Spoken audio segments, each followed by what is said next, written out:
Dave Aranda might be on the hot seat here. Who was on the hot seat in the Big 12? What Aranda did in year one at Baylor was went 2-7. Year two, he went 12-2, won a Big 12 championship. Did what Iowa State has never done, won a Big 12 championship.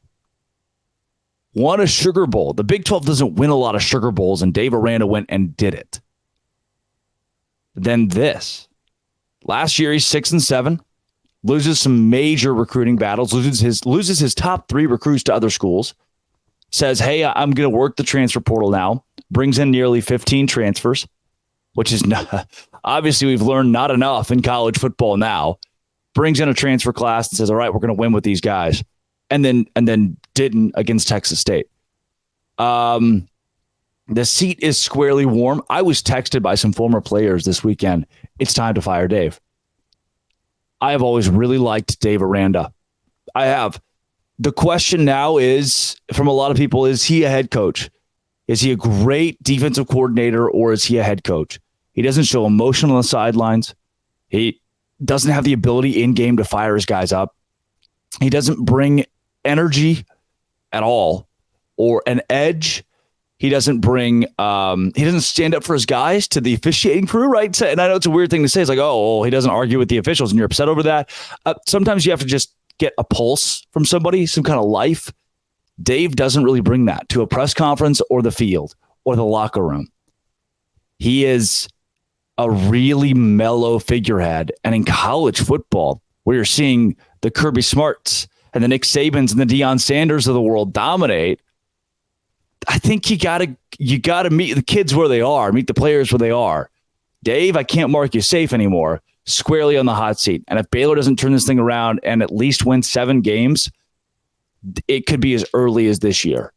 If Baylor goes 2-10, 4-8, it is as early as this year. The Dave Aranda era in Waco is over. Who else is on the hot seat? Joey McGuire?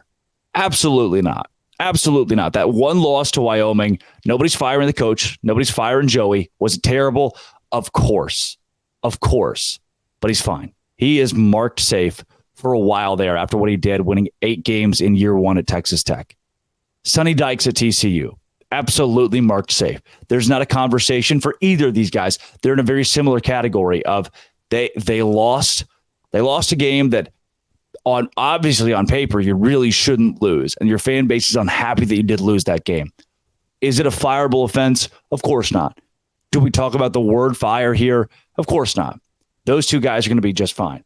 Dana Holgorsen bought himself some more time. I wouldn't say he was on the hot seat, but I don't know if Houston fans knew he was the guy to take them into the Big 12.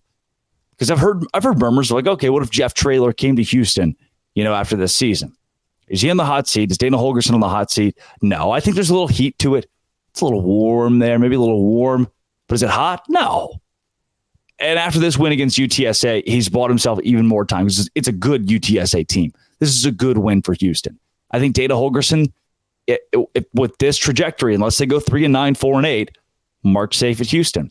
Kalani Sitake, another win where his defense now got a shutout. One of the glaring issues last year was defense.